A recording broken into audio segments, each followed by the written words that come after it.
Radio Caput. Radio Caput. Te comunicas con nosotros al 11 65 16 44 46. Radio Caput. ¿Sabe lo que pasa?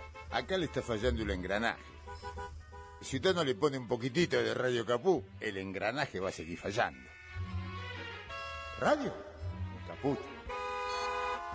5, 4, 3, 2, 1. ¿No quieren? Mate. Bueno, a ver. Ok. Sí. Esa, ¿no? Sí. Ahí sí puede ser. Radio Caput. Radio Caput. Radio Caput. Esto es Radio Caput. Buenas noches, muchas gracias. Radiocaput.com. Estás conectado. Estás en Caput. Javier Vicente es el relatornauta.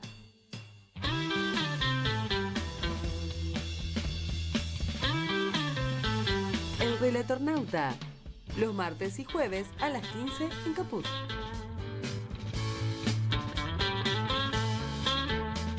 La tierra que te da la vida, da un tiempo para decidir, eligiendo inteligentemente, todo el mundo podrá ser feliz. Jugo de tomate frío, jugo de tomate frío, en las venas deberás tener. Muy buenas tardes a todos, a todas, bienvenidos aquí a la tarde de Radio Caput y a esto que es el Relatornauta Contraataca una vez más en la señal de Radio Caput y en el streaming de YouTube de Radio Caput. Un día que muy movilizante, sin duda que la sociedad ha ganado las calles y eso se refleja en el Palacio. Y estamos hablando del Palacio de los dos Congresos, allí donde está el Senado, donde están los diputados, que en este momento han conseguido quórum en el Senado para tratar las principales leyes que hacen a la situación de los jubilados, de la discapacidad, de la moratoria jubilatoria y también las leyes que atañen a los reclamos de los gobernadores. Algunos gobernadores se hicieron los giles, apretados como fueron apretados por el gobierno en las últimas horas, pero en principio hay quórum y los diputados sesionan de cara a una población que está en las calles. Hoy una multitud en el Congreso apoyando los temas de discapacidad, la movilización de los trabajadores de Vialidad Nacional y bueno, justamente lo hemos convocado para el análisis en el comienzo de nuestro programa. Nada menos ni nada más que a Carlos Raimundi. Ustedes lo conocen bien a Carlos, fue nuestro embajador en la Organización de Estados Americanos, en el último gobierno y tantos otros cargos que ha ocupado, y un militante de ley. ¿Cómo te va, Carlos? ¿Qué decís? Muy buenas tardes. Javier Vicente te saluda aquí. ¿Cómo andás? Sí, ¿cómo estás, Javier? Como siempre, un gusto muy grande poder conversar. Bueno, ¿qué estás viendo de la situación en nuestro país, ¿no? Yo decía recién, bueno, la sociedad perjudicada por este modelo para pocos, los damnificados salen a las calles, no tienen otra forma de hacerse oír, y de a poquito el Palacio va reflejando lo que está pasando en las calles. ¿Podría ser así esto? Sí, mira, si revisáramos los archivos de nuestras conversaciones, yo recordaría son que muchas, hace mucho tiempo... Te puedo asegurar que son sí, muchas. por eso. Por eso siempre te estamos agradecidos desde aquí. No, pero lo que quiero decir es que quienes hemos atravesado, lamentablemente, no lo digo como una jactancia, pero quienes hemos atravesado otros momentos como este, que ya es la cuarta vez que sucede en menos de 4 décadas, no por ser más inteligentes, sino por haber justamente vivido las experiencias, sabíamos perfectamente que un modelo que no se basa ni en el empleo, ni en la industria, ni en utilizar nuestra energía para la reinversión, para la infraestructura, para la producción, sino que se basa únicamente en recibir dinero del exterior para pasársela a los grupos financieros, que estos grupos financieros lo revaloricen a través de una tasa de interés tremenda y después lo vuelvan a fugar. Eso te mantiene tranquila la macroeconomía durante unos meses, pero después la burbuja estalla y entramos en crisis. Y eso es lo que está pasando. Entonces se está juntando porque, a ver, yo diría lo siguiente, Javier, que las tarifas están muy altas, los alimentos están muy altos, el empleo se está perdiendo, no hay consumo, pero, ¿por qué eso no llegó a ser eclosión todavía? Porque los medios, que son empresas que se benefician con esto, te dicen que la macroeconomía está tranquila. Pero ¿qué es lo que sucede? Que llega un momento en que la macroeconomía ya no está más tranquila. Y eso es lo que están viendo algunos gobernadores, están viendo algunos dirigentes sindicales, que como siempre los hubo, son complacientes frente al poder, hasta que se dan cuenta que el poder tambalea.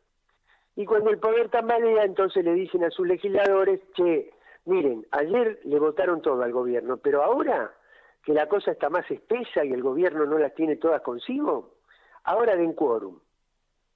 Y bueno, y es así, lamentablemente es así, y en las listas que vienen este año vamos a tener que poner toda gente que no se compra y se vende según el clima político, sino que es fiel a un proyecto. Y en esa situación estamos, ¿no? Y en ese sentido, Carlos, ¿te conforma, te complace la unidad que se ha alcanzado en el peronismo bonaerense para las elecciones desdobladas, las de septiembre y las de octubre?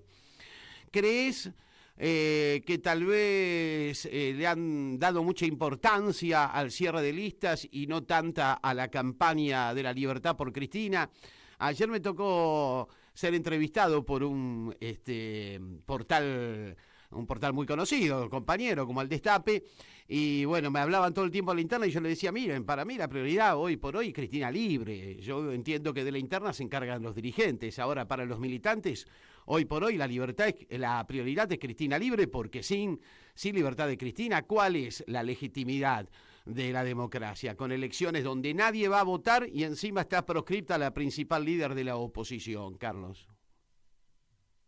Sí, mira, Javier, yo creo que esto que se concluyó ayer en la provincia de Buenos Aires es lo mejor que podía pasar dentro del contexto. Punto número 2. Es tan así como vos decís, porque puede haber gente que especulativamente pueda pensar, bueno, ahora que Cristina está inhabilitada, es mi turno. Y resulta que cuando vos llegás, si realmente tenés el mismo coraje que Cristina, te pasa lo mismo que a Cristina. Así que lo que había que hacer era justamente darnos cuenta que Cristina no está proscripta por alguna deficiencia que haya tenido Cristina, sino por lo que representa. Entonces, si el día de mañana alguien dice o alguien cree pensar que miren, yo puedo representar lo mismo que Cristina, pero tengo menos rechazo, o no tengo condenas, o no tengo causas, inmediatamente te aparecen las causas. Claro. Entonces hay que resolver esto como Brasil tuvo que resolver lo de Lula. Ahora, así que primero era lo mejor que podía pasar. Porque vos imaginate frente al saqueo del país. Ahora, hace 15 días era el Garrahan, ahora es el INTA, el INTI, el INTA también, vialidad, discapacidad, jubilado, bueno, frente a todo eso vos le mostrabas dos listas que representan el mismo proyecto, porque yo soy testigo de que vos vas a un acto de Cristina y yo coincido 100%, voy a un acto donde habla Axel y coincido 100%, entonces imagínate cómo le explicas a la gente que después lo que es el mismo proyecto en esencia, por una cuestión de superestructura, de ver quién tiene la lapicera desde más arriba a más abajo, vas con 2 listas distintas y le permitís al acuerdo del PRO con la Libertad Avanza que te sigan saqueando el país. Era impresentable eso, impresentable. Así que yo celebro completamente la unidad. Además te voy a agregar otra cosa. Cuando vos tenés 2 sectores que tienen, como siempre hay, conflicto de intereses, de prioridades, de matices, que los hay. Yo no, ¿cómo te podría decir? No es que no entienda que esas cosas existen en política, pero en esencia representan lo mismo, Ahora, si hubiera triunfado la tesis de la ruptura, Cristina se tenía que aproximar cada vez más a Massa para enfrentar a Axel, y Axel se tenía que aproximar cada vez más al albertismo y a los gordos de la CGT para enfrentar a Cristina. Hubiera sido impresentable también eso. También, claro. Así que yo creo que primó el sentido común, y esperemos que estos grupos que se han armado, los apoderados, los que van a discutir las candidaturas y demás, empiecen a encontrar canales de diálogo para recomponer. Así que bueno, celebro, digamos, esa unidad por la cual algunos hemos trabajado insistentemente durante todos estos meses, ¿no? Claro, claro. El otro día leía un análisis tuyo a propósito de esta coyuntura, y en eso concuerdo con vos. Yo creo que tenemos que estar más que nada pensando en qué alternativa le vamos a ofrecer al pueblo argentino. Da la sensación de que este modelo ya está, ya lo conocemos. Lo único que nos queda es esperar que se profundice el modelo y la sociedad argentina cruja todavía más de lo que ya está crujiendo. Y me parece importante empezar a pensar la alternativa. Vos el otro día decías, no podemos volver a ofrecernos como el mal menor. Tenemos que empezar a articular un programa, un proyecto de país que realmente convenza a los argentinos de que es posible otra cosa, diferente a esto que estamos viviendo. Lo hemos hecho en la década ganada. Yo justamente le comentaba a los muchachos del Destape, a mí me parece que es clave reivindicar una vez más todos los logros de la década ganada y aquellos que fueron partícipes de la década ganada, porque si lo hicimos alguna vez, lo podemos volver a hacer. No sé si compartís, Carlos.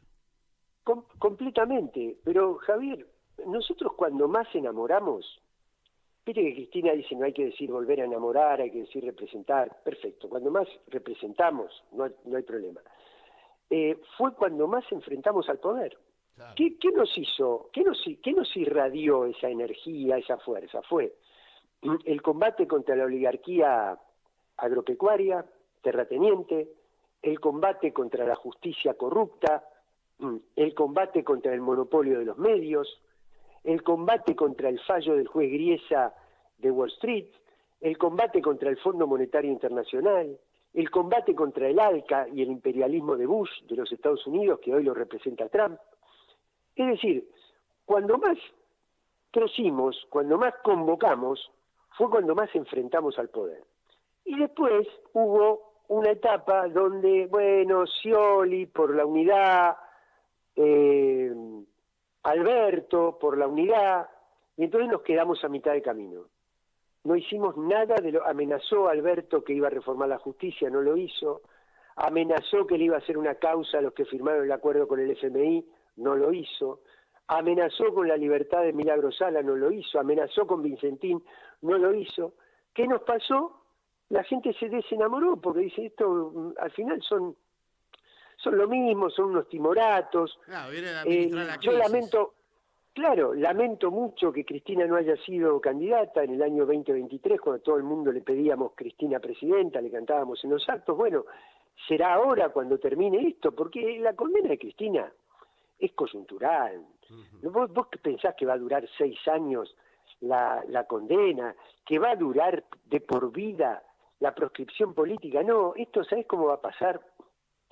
Como pasó con la guerra de Malvinas, que había una fantasía que nos convencía del triunfalismo y al otro día vino la rendición. Y eso le va a pasar a este gobierno. Triunfamos, somos quien ha hecho el ajuste más grande de la historia, dimos vuelta a la economía argentina, qué sé yo, hasta que se cae la burbuja.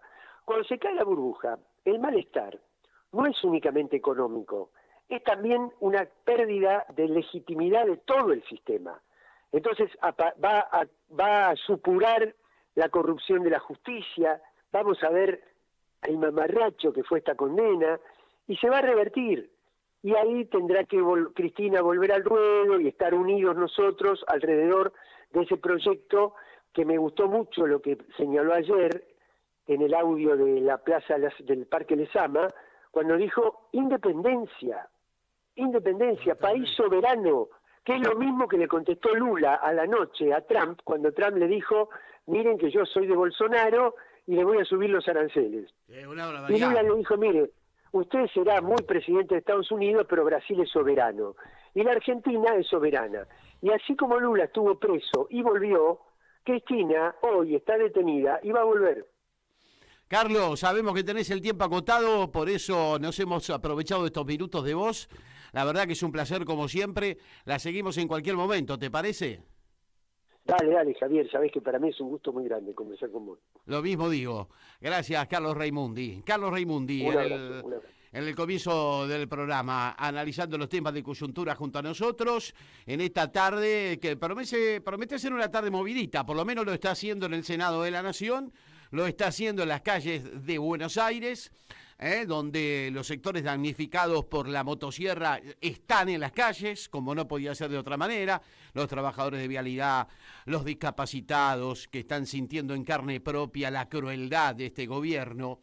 ¿Y cómo será, no? ¿Cómo será el desastre económico en el que estamos viviendo? Que se supone que este era un gobierno amigo de las grandes empresas, de los empresarios multinacionales, de los capitales financieros. Bueno, con los capitales financieros se llevan bien, pero parece que con las multinacionales muy bien no se llevan, porque el consumo ha caído a mínimos históricos y las empresas se están yendo. Y hoy les traje una perlita a propósito de eso, antes de que charlemos con Ernesto Mato sobre economía, que es este anuncio que les hace el CEO de Carrefour, de Francia, a los trabajadores de Carrefour Argentina, porque Carrefour se vende porque se va, porque no venden nada. Los supermercados en la Argentina, que hace años que están los muchachos de Carrefour, no están vendiendo nada. Escuchen lo que les decía el CEO a sus trabajadores, y yo creo que para muestra vale un botón, Hoy no tengo un mensaje agradable, pero es un mensaje con mucha sinceridad y verdad. Bueno, no es una decisión que ustedes tomaron, no es una decisión que yo tomé. A mí me cuesta mucho cerrar una tienda. Mi trabajo es abrir tiendas y crear puestos de trabajo y ayudar a los clientes y a atender a los clientes. Bueno, ahora tenemos una situación que es así, donde no tenemos otra opción. Carrefour es una empresa desde 1982 en el país. Siempre ha pagado los impuestos, ha respetado las leyes del país. He esperado hasta el último momento para encontrar una solución. El último momento es hoy. Ahora debemos mirar las cosas con mucha sinceridad y realidad. Sí, eso ya quedó claro. ¿Y eso y la puesto de trabajo? ¿Cuál es? Bueno, entonces...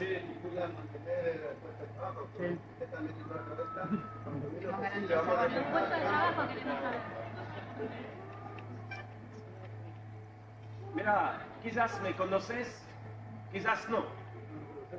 Bueno, mira, ustedes...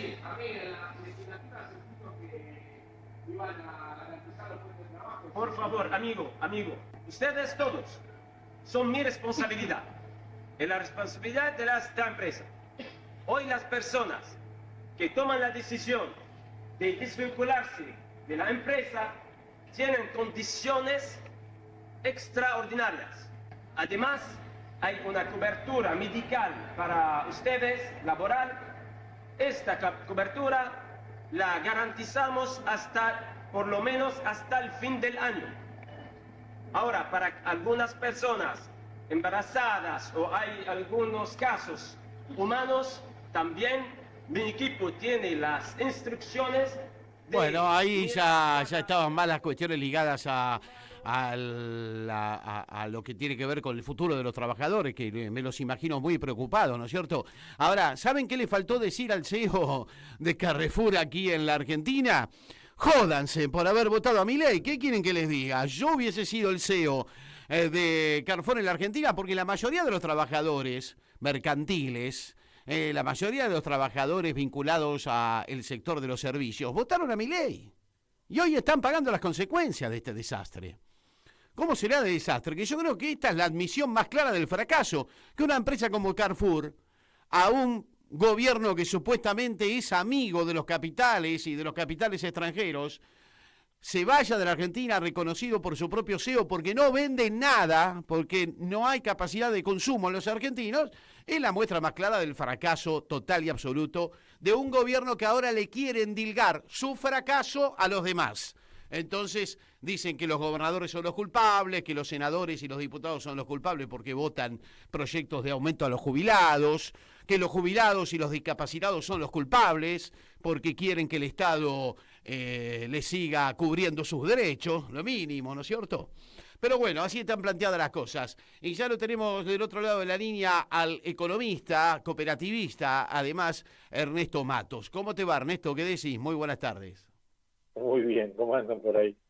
Bueno, estamos en los prolegómenos de un sonoro y rotundo fracaso de este nuevo plan de restauración oligárquico neoliberal, como yo le llamo, con fachada anarcocapitalista.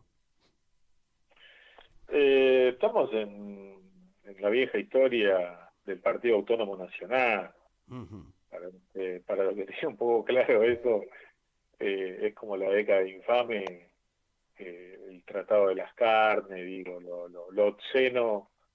Acuérdense que ahí estaba el abuelo de Yasky, digo, torturaban trabajadores, las grandes empresas multinacionales vinculadas a la carne se llevaban el novillo a precio casi regalado y lo vendían a precio, digamos, con ganancias en Londres, digamos, ¿no? Entonces acá estamos la misma. Yo creo que lo hablamos igual un poco, Javier, esto, porque en la última entrevista creo que hablamos de que Shell estaba vendiendo sus activos en Dotsu, que Mercedes-Benz se iba, que HBC también se iba. No es nada novedoso lo de Carrefour.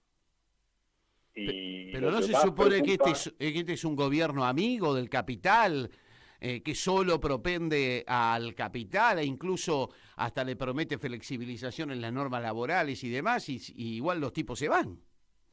Bueno, ahí es cuando queda claro que el análisis político de una mirada económica es a la que te lleva a vos la conclusión, que vos ya lo sabías.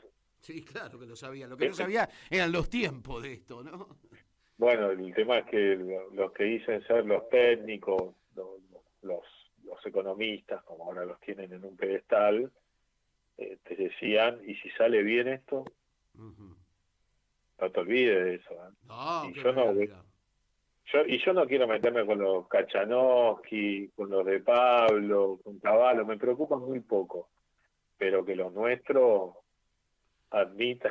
Bueno, pero vos fíjate una cosa, Ernesto, Cristina creo que fue la primera que dijo, acá el tema es los dólares, y si no generan dólares se van a quedar sin dólares, y me parece que eso es lo que está pasando, ¿no? Se quedaron sin dólares y ahora se está viendo la verdad de la milanesa. Sí, lo que pasa es que esto iba a pasar porque ya vimos lo de Macri. A eso es lo que voy, con que ciertos sectores del economista vinculados al movimiento nacional y popular crean que el ajuste había que hacerlo. Lo digo porque lo dijo Linera en la entrevista que le hizo Tonietti un poco, por un comentario que sigue circulando dentro de ese grupo de técnicos, que es que el ajuste había que hacerlo. No, falso. Linera le dice, muchachos, acá lo que había que hacer era una alternativa a ese tipo de ajuste. Y para eso está el sujeto de la economía popular, la economía comunitaria, lo que nosotros conocemos como el monotributista, changarín, economía social, ese que está ahí cooperativista, digamos, toda esa línea de trabajo, son 10 millones de personas en la Argentina. Entonces, acá nosotros tenemos un problema interno que no terminamos de resolver, que es el del análisis. Vos lo intuís por política, pero por mirada económica te termina ganando el discurso. Acá tenemos un problema, digo, no sé cómo lo vamos a resolver. Y Cristina no es eterna, este es el otro problema. Ponele que Cristina advirtió el tema del problema de los dólares, lo teníamos que haber advertido nosotros, mucho antes. Claro. Fue una cuestión de edad, digo, a todos nos va a pasar, todos vamos a terminar ahí abajo, digo. Es inevitable, todos nos vamos a ir un día. Lo que pasa es que estos modelos son modelos de exclusión, modelos donde ya sabemos solo conforman a una parte muy pequeña de la sociedad, un 20, un 30. Ahora que estaba viendo la serie de Menem, fue un poquito más amplio los beneficios en aquella ocasión, fue un 30 de la sociedad, hoy es un 20. O sea que más tarde o más temprano el 70 damnificado va a florecer, va a salir a las calles. Y eso es lo que estamos viendo, ¿no, Ernesto? Sí, ahí lo que estamos viendo es como una velocidad en la cual el gobierno te triplicó la UH, te pisa la paritaria, te devaluó y te dejó el nivel de precios más alto que antes. Entonces, paritaria pisada, nivel de inflación es muy... Acuérdense que la inflación llegó al 290%. No hay paritaria que haya llegado a ese nivel. Ninguna casi. Entonces vos tenés un ajuste salarial. ¿Qué es lo que me estabas diciendo al principio? Lo que me estabas preguntando. Esto ya lo vimos, muchachos. El problema de la inflación, para ellos, para el liberal neoclásico, es el gasto. Entonces, ¿qué hago con el gasto? Te paro la obra pública, te paro las jubilaciones, te piso los salarios. Entonces, vos tenés que, para ellos, la inflación es un problema de aumento de gasto y de salarios. Entonces, nunca podemos decir nosotros, no, che, el ajuste del gasto había que hacerlo. Claro, no, ahí de alguna manera le estamos dando pie a ellos a que hagan el desastre que hicieron. El gobierno salió ayer a anunciar a través de alguno de sus voceros, Fantino en este caso, que lo que viene son meses fuleros. Uno no sabe a esta altura de las circunstancias si lo que están haciendo es tratar de buscar una vía de escape o en realidad poniéndole presión a los gobernadores para que no insistan con sus reclamos, ¿no? O un poco de las dos cosas. ¿Cómo lo ves, Matos? No, a ver, el dilema que tiene el gobierno por delante, más allá de los dólares, son las obligaciones. Ajá. Tiene un plan trazado, tenía que conseguir 7.000 millones de dólares por el repo, que creo que lo hace con los bancos, y por ahora consiguió 2.000. Entonces, ahí hay un problema, digo, o sea, porque hay que ver si consigue los otros 5.000. Por ahora, de la cosecha, tiene 5.000 más liquidado de acá a diciembre, pero por ahí no entra más nada, digo. Entonces puede ser que el gobierno cierre el año con obligaciones cumplidas, pero con un mayor ajuste en el gasto público. Y ahí es donde va a haber esto que te decía, digamos, triplicaron la UH, la siguen aumentando, hay una cierta calma en un sector, pero el resto de los sectores no está alcanzando. Entonces hay que ver de ese universo de 4 millones de niños, creo que es el que abarca la UH, hay que ver, digamos, hasta dónde pueden tirar. Ese es el problema. Cuando aparecen estos grandes bancos como el JP Morgan anunciando su salida, digamos, de este esquema que había planteado Caputo del famoso carry trade, ¿de alguna manera está anticipando una crisis o es más bien solo el juego de un sector en este caso o de un interesado? Lo que pasa es que están viendo lo que la intuición política te llevó vos a lo que estamos conversando. No viene de inversión. Es simple. No es muy complejo esto. Si vemos los datos, que es lo que hablamos también en la última charla. La última charla, vos ves que ahora de repente todos empezaron a dar cuenta que el dato de inversión extranjera daba negativo. Bueno, ya lo habíamos anticipado. Eso en diciembre ya se sabía. Que había dado menos 800 millones. O sea, y después nos dimos cuenta que los primeros 5 meses dio menos 1.500 millones. Listo, le picaron el boleto al gobierno. Ya está, digo, lo presentan como nacionalización de la economía, digo, ¿no? Los sectores de capital nacional se quedan con Shell, para decirte un ejemplo, y es falso, es que Shell no va a invertir en este país con estos salarios, arreglate, se va. Pero es un comportamiento normal para una multinacional. Claro. Y vos ves que esta perspectiva, de alguna manera, se va a profundizar, aunque hay sectores del poder económico locales que todavía avalan, digamos, este proyecto económico y social, ¿no? No, obvio. Lo que pasa es que, bueno, va a quedar pequeños sectores para pequeñas minorías. Van a trabajar a ese nivel. El resto del 90% vamos a estar o durmiendo en la calle, pidiendo limosna, prostituyéndonos o trabajando por un salario por el pan y, digamos, la comida. Ese es el futuro de la Argentina con un gobierno de Milei. No hay otra. Sí, claro, la perspectiva es muy difícil. Hay que ver después si hay reacción social frente a eso o no. Bueno, se está viendo, ¿no? Se está viendo que los distintos sectores damnificados están saliendo a la calle, no les queda otra. De a poquito también uno lo que ve que el Palacio empieza a dar cuenta de lo que está pasando en la calle, ¿no? Hoy por suerte se consiguió el quórum, se está tratando en los temas que se tenía que tratar en el Senado, pero digamos que el gobierno también va a apelar a la represión, a la persecución, que es lo que estamos viendo, ¿no? En el tema económico, ¿pueden hacer lo mismo? ¿Pueden disciplinar a estos sectores extranjeros, locales, de manera tal que no los lleven a una crisis? Porque muchas veces, como pasó con el macrismo, termina saltando por el lugar que menos lo esperás, por la patria financiera, que supuestamente es la gran beneficiada de este modelo, ¿no? No, lo que pasa es que acá el punto está en los recursos que tiene la Argentina disponible para explotar según las empresas extranjeras. Una el agua, ¿no? Que hay una empresa israelí, el otro es el litio, está Estados Unidos, China, digo, ahí es un poco más amplio, Australia, Alemania, digo, o sea, Francia, todos los países quieren explotar el tema del litio. Luego el tema de carne, bueno, también tenemos Israel, Unión Europea, Estados Unidos. Entonces todos están de alguna manera queriendo ver cómo se apropian de cada uno de esos recursos que les faltan. Lo que pasa es que no necesitan un Estado. Y ahí es donde también la respuesta de los gobernadores hasta es lógica. Le vaciaron el 9 de julio porque saben que esos recursos están en la provincia. Y acá está el límite también. ¿Quién va a explotar esos recursos? Si no lo hace una multinacional que antes convivía con el gobernador, apoyado por la nación, por sectores nuestros técnicos de la minería, que querían, como Guzmán, Rollón, digo, que querían realmente trabajar para el imperialismo. Nosotros queríamos trabajar para desarrollar esa minería. Entonces, ahí está el punto tan delicado. Por eso hay tantos intereses jugando y a veces tantos operadores de criollo, ¿cómo que dice Jaureche? No es malo el criollo que se vende, sino no es malo el gringo que te compra, sino el criollo que te vende. Exacto, bueno, ahí está el problema. Claro.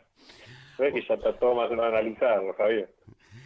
Bueno, Ernesto, muchísimas gracias por estos minutos que nos brindaste. Como siempre, para nosotros muy explicativo en los conceptos económicos. Ya lo decía Jaureche, si hay un economista al que no le entendés nada es porque te está chamullando. En cambio, a vos te entendemos perfectamente todo.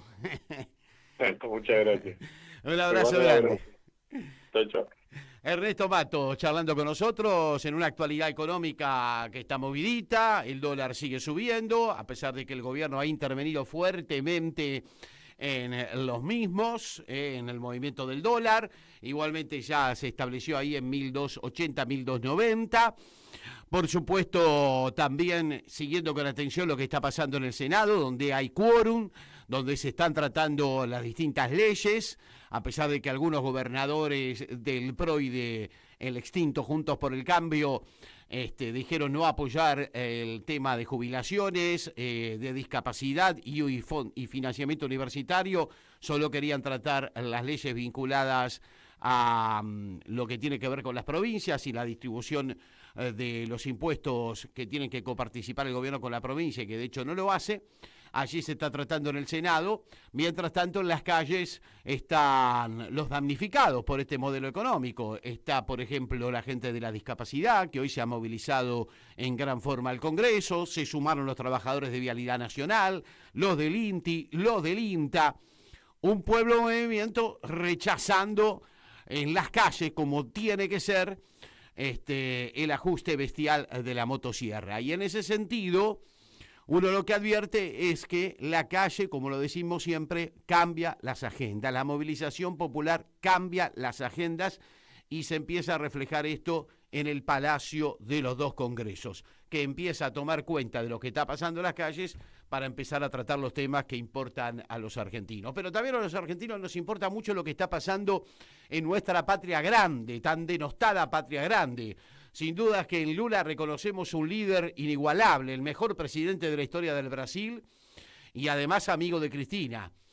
Lo están atacando, lo está atacando el imperio y lo está atacando duramente, están atacando la soberanía del Brasil con este pedido que ha hecho Trump inmiscuyéndose en la justicia brasileña. ¿Ustedes se imaginan si fuera al revés, si Lula le pediría, por ejemplo, a Trump que la justicia norteamericana no persiga, pongámosle, no sé, a Hillary Clinton, pongámosle? Sería una barbaridad. Bueno, Trump ha hecho lo contrario, le ha dicho a la justicia brasilera y al gobierno brasileño que no tienen que avanzar en la investigación contra Bolsonaro, inmiscuyéndose en la soberanía de otro país, una cosa gravísima. Por eso la hemos convocado a Leticia Navarro, ella es periodista en la Argentina, pero periodista brasileña, por supuesto, así nos da una mejor mirada de lo que está pasando y cómo ha caído esto allí en Brasil. ¿Cómo te va, Leticia? Soy Javier Vicente, ¿qué decís aquí en Radio Caput? Gracias por atendernos. Hola, sí, muy buenas tardes a todos los colegas en Argentina. De verdad estamos ahí sorprendidos por esta medida de Trump, que en verdad está haciendo esto a varios países, ¿no? Desde Brasil, con Canadá lo mismo, con China lo mismo. Entonces es como que ya catalogado ya como una guerra comercial de parte de Trump hacia los países, ¿no?, que están desarrollando sus economías y con el comercio entre países. Entonces es algo que afecta a todos y ahora llegó a Brasil. Claro, pues si fuese una guerra comercial solamente, bueno, queda ahí. Ahora él ya está avanzando, en este caso Donald Trump, sobre la propia democracia brasileña, inmiscuyéndose en temas que atañen a la justicia del Brasil. Esto es gravísimo, Leticia. Justamente están ahí los analistas políticos diciendo que esto, más allá que una guerra comercial, ¿sí?, tiene que ver también con un posicionamiento ideológico político, ¿no? En este caso, Lula no tiene una representatividad dentro del concepto político ideológico de Trump, ¿no?, y en sus políticas comerciales. Entonces, y también por estar aliado a algunos países que Trump también tiene un rechazo y impone algunas reglas con esta guerra comercial. Entonces, en este sentido, más allá que la guerra comercial, es también una postura, ¿sí?, un posicionamiento, ¿sí?, ideológico de parte de Trump hacia Brasil. Es como que si dos ideologías estuvieran imponiéndose a través de una guerra comercial. Claro, pero vos imaginate si Lula hubiese ido, no sé, a hacer campaña por la candidata demócrata, ¿cómo lo hubiese tomado Trump? Sería una barbaridad. Ahora, a mí me preocupa más cuál es la repercusión dentro de Brasil. Por ejemplo, los medios, los grandes medios que en general no están muy a favor de Lula. La Radio Globo, ¿cómo han reaccionado ante este ataque de Trump? Bueno, tenemos ahí como que un número de periódicos y de medios de prensa bastante divididos en Brasil, ¿sí? Como el propio país, desde las elecciones, cuando mitad fue para Lula y otra mitad para Bolsonaro. Entonces, desde ahí tenemos una oposición política, también una prensa dividida y una población, ¿no?, ciudadanos divididos, que aceptan a Lula y otros que no aceptan. Y el posicionamiento de prensa en Brasil es más para Lula do que para Bolsonaro.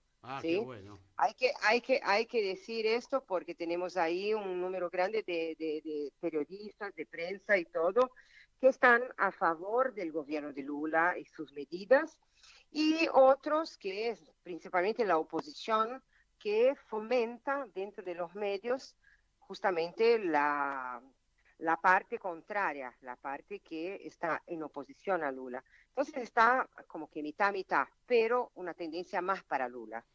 Y decime, ¿el juicio contra Bolsonaro por golpismo avanza? Porque hay pruebas muy fundadas, ¿no es cierto? Bueno, ya está inelegible, ¿viste? Tras ser condenado por el Tribunal Superior Electoral. Pero la expectativa es de que como que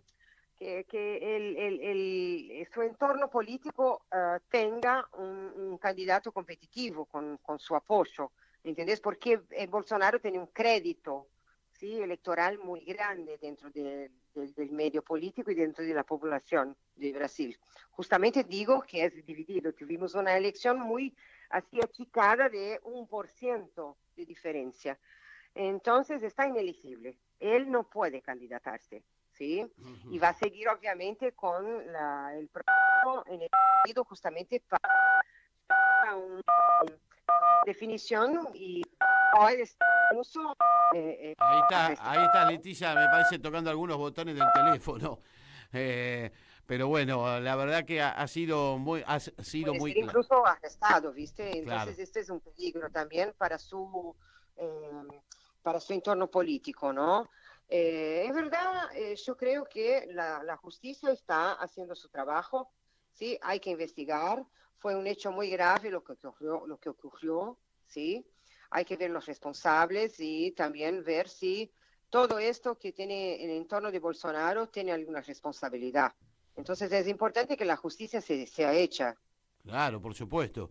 Y por último, Leticia, estamos hablando con Leticia Navarro, que es periodista brasileña aquí en la Argentina. La foto de Lula con Cristina, cuando lo vino a visitar, aprovechando justamente lo que fue la reunión del Mercosur, el traspaso de mando a Lula como nuevo presidente del Mercosur. ¿Cómo repercutió allí en Brasil, Leticia?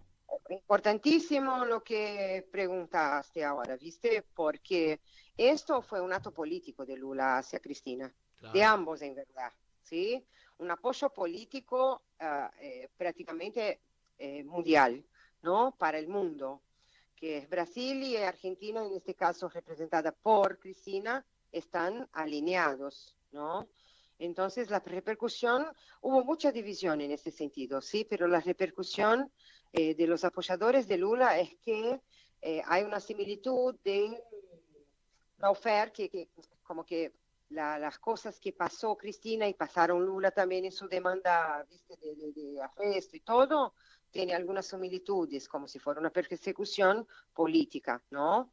Y entonces mucha gente de Brasil, ¿sí?, los de la opinión pública y también cientistas políticos consideraron un acto político, ¿no?, de ambos, y obviamente un apoyo mutuo, ¿no? Hay que decir que Brasil y Argentina son socios comerciales importantes. Que sea Cristina, que sea Milei, que sea Lula, que sea Bolsonaro, cualquiera que sea el mandatario, debe tener un diálogo importante, sí, y fluido, un diálogo que las negociaciones pueden ser hechas porque somos parceros importantes del país. Claro, pero ¿no? fíjate qué paradoja, Leticia, que hoy en día no se hablan los gobiernos, o por lo pronto los presidentes de ambos países, y sin embargo le ha favorecido esto a Brasil, porque la balanza comercial hoy para Brasil, que hace un año era deficitaria, hoy es ampliamente favorable gracias al salame que tenemos de presidente, Leticia. Tenemos una balanza comercial realmente que es importante, debe ser llevada en cuenta, ¿viste? Es como, no hablamos, pero sigamos negociando, ¿no? Pero la negociación también tiene que pasar también por un diálogo positivo, un diálogo donde sea más allá que el protocolar, como fue el encuentro de Lula y Milei en esta cumbre que tuvimos ahora recién. Claro, claro. Leticia, muchísimas gracias por este informe, y tal vez lo volvamos a reiterar en cualquier momento. Siempre a disposición. Muy buenas tardes. Muy buenas tardes para vos, Leticia Navarro, que es periodista brasileña, radicada aquí en la Argentina, y que por supuesto accedió muy amablemente a hacernos la crónica de estos acontecimientos que están sucediendo en la Patria Grande, ¿no? Ahora es increíble que permitamos semejante injerencia. Ayer decía Cristina en su mensaje a la gente que estaba allí reunida en Parque Lezama, multitud en Parque Lezama, la verdad, le decía que nunca había habido un grado de dependencia tal de nuestro país hacia el imperialismo yanqui, ¿no? Y esta actitud de Trump hacia Brasil es realmente vergonzosa, debería ser repudiada por todos los estados de la América del Sur, de la América desde México hasta aquí, ¿no? Repudiada de una manera terminante. ¿Quién es Trump para meterse en los asuntos internos de Brasil? ¿Quién carajo es Trump para meterse en los asuntos internos de Brasil? De ninguna manera, bajo ningún punto de vista. Atención este sábado, Martincito Loza, que tenemos gran feria peronista, todos con Cristina, en Vicente López. La feria peronista llega a Vicente López, tierra del Eternauta, allí en la calle Aristóbulo del Valle, 1651, Vicente López. Entrada gratuita, colaboras con un alimento no perecedero de 14 a 18 horas, están emprendedores, sorteos compañeros. Me dijo Horacio del Prado que va a venir allí porque además va a estar la charla de Roberto Caballero y Cintia Ottaviano. El gran Roberto Caballero y Cintia van a estar dando una charla a partir de las 4:30 de la tarde. Por supuesto, la charla tiene que ver con Cristina Libre, con lo que es la campaña de Cristina Libre, y allí la vemos a Cristina en el balcón de Cristina. Este sábado, gran feria peronista, todos con Cristina, allí en el chalet en Aristóbulo del Valle, 1651, Vicente López, muy cerquita de Puente Saavedra, ¿eh? Así que con arribar ya te Puente Saavedra, enseguida van a encontrar esta gran feria peronista del próximo sábado. La charla de Roberto Caballero y de Cintia Ottaviano arranca a las 4:30 de la tarde y además tener los stands, va a haber lindas cosas, los alfajores de la Dominga que son espectaculares. La vas a pasar muy pero muy lindo este sábado 12 de julio. Y el peronismo avanza, así como la libertad dice que avanza, el peronismo también avanzó en su unidad de concepción y de listas de cara a las elecciones por venir en la provincia de Buenos Aires. Y justamente para redondear la información, estamos en comunicación con Gastón Garriga, conocido periodista de Página 12 y otros medios, para charlar con nosotros. ¿Cómo te va, Gastón? ¿Qué decís? Muy buenas tardes. Javier, querido, buenas tardes para vos y para toda la audiencia. ¿Cómo andan ahí?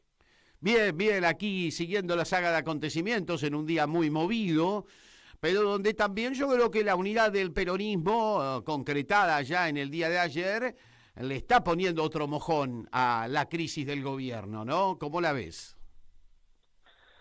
Yo creo que lo que se terminó de abrochar ayer es positivo. ¿Me escuchan bien, no? Sí, perfecto.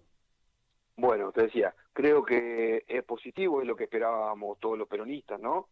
Es una buena noticia, creo que era necesario, ahora también va a ser necesario que se terminen de armar listas competitivas dentro de 10 días. Entiendo que se van a cerrar todas las listas a la vez, aunque no sea una exigencia legal, sí es la manera política de garantizarse de que todos se empujen parejos. Esperemos que sea un cierre que deje conformes a todas las tribus.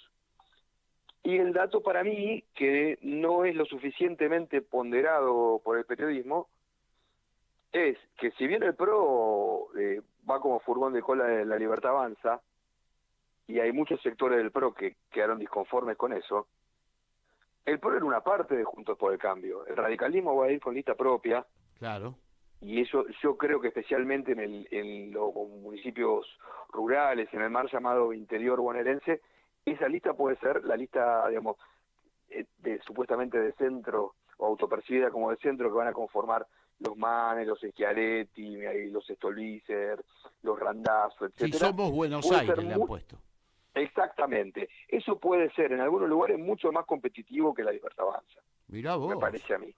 Han elegido el nombre de Fuerza Patria, ahí estamos viendo el flyer con que se dio a conocer esta nueva denominación del peronismo unido, Fuerza Patria. Da la impresión de que lo que se busca contrarrestar es, de alguna manera, el término de patria como representativo del tipo de proyecto de país en el que se piensa, muy diferente al actual, ¿no? Sí, a mí me parece una linda síntesis, Fuerza Patria, ¿no? Porque me parece que es polisémico, ¿no? En el sentido de que también por un lado es descriptivo porque el peronismo es la fuerza que encarna el proyecto nacional y el proyecto patriótico, y a la vez es como un buen deseo, ¿no? Es como un buen augurio, como que desearle fuerza a la patria, ¿no? Que en este momento tanto la necesita. Totalmente.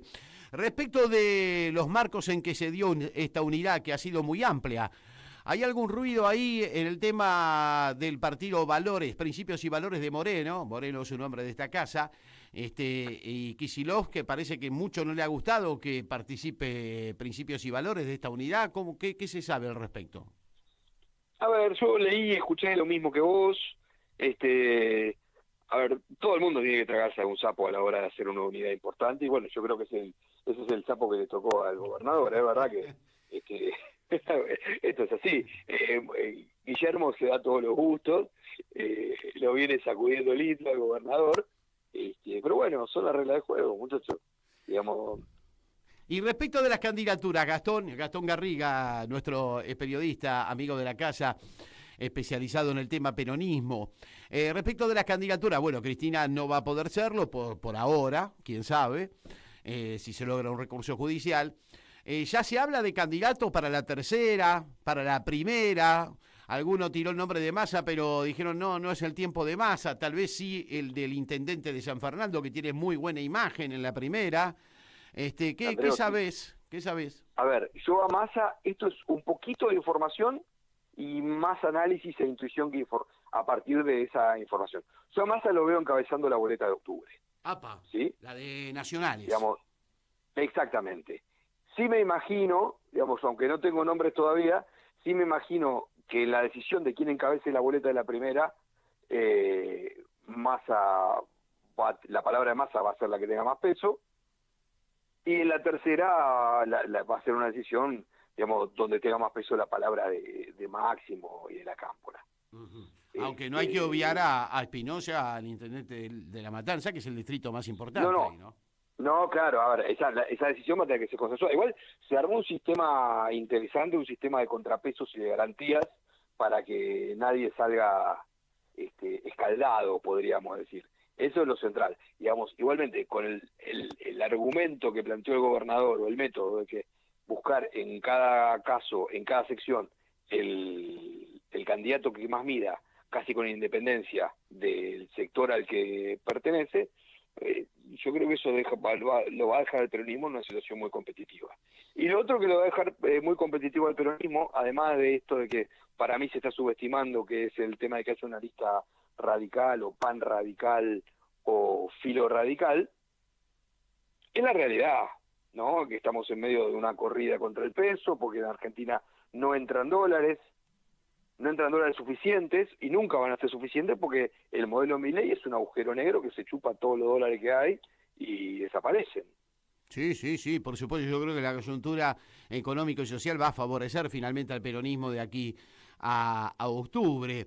Y para cerrar nuestra charla, querido Gastón, en ese sentido, digamos, ¿vos creés que hubo ganadores y perdedores en este cierre o más o menos todos quedaron conformes? Yo creo que todos quedaron conformes. Ahora cada uno tiene la tarea al interior de su tribu. Vos sabés que siempre hay, odio la imagen, pero no se me ocurre una más gráfica, esto de los halcones y las palomas, ¿no? Digamos, había algunos que estaban más dispuestos a hacer el esfuerzo en cada tribu y otros que estaban menos dispuestos a hacer el esfuerzo. Bueno, ahora a cada conductor le corresponde sentar a los que no tenían tanta gana de acordar y decirle, mira que tenés que caminar conmigo, mira que tenés que empujar, etcétera, etcétera, etcétera. ¿Los intendentes se van a comprometer tanto en septiembre, donde están obligados a comprometerse, como en octubre? Yo entiendo que sí. Uh-huh. Yo entiendo que, las dos elecciones son igual de importantes.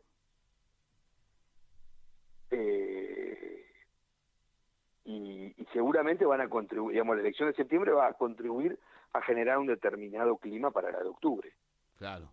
Hay que ver la lectura de septiembre, porque viste que son 8 secciones electorales, no es lo mismo una sección electoral que la otra. Igualmente va a haber que hacer un cálculo del volumen de los votos, ¿no? Eso va a ser importante.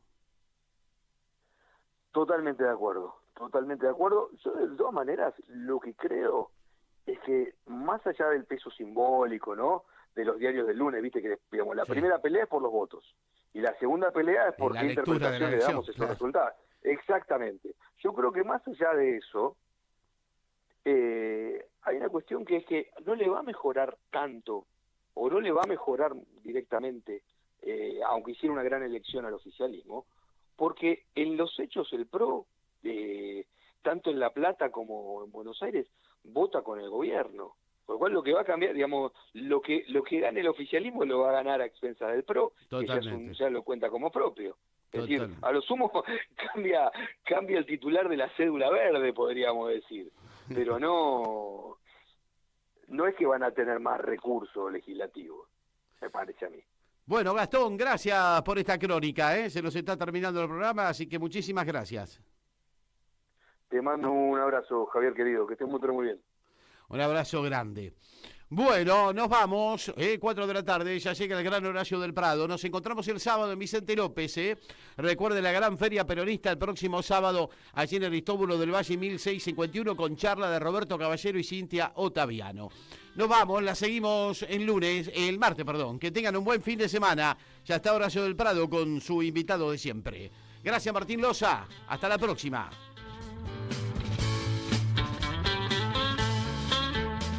La tierra que te da la vida, da un tiempo para decidir, eligiendo inteligentemente, todo el mundo podrá ser feliz.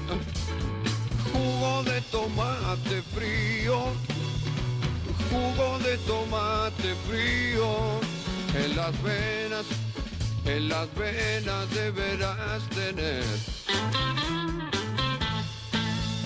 Si quieres ser un terrible vago, todo el día panza arriba y a dormir, o elegiste ser un tipo capo, siempre serio y que da temor, deberás tener jugo de tomate frío, jugo de tomate frío, en las venas deberás tener. Si quieres triunfar con las mujeres, tener muchas que lloren por vos, tendrás que ser muy poco inteligente, tener dinero y una buena voz, pero jugo de tomate frío, jugo de tomate frío, en las venas deberás tener.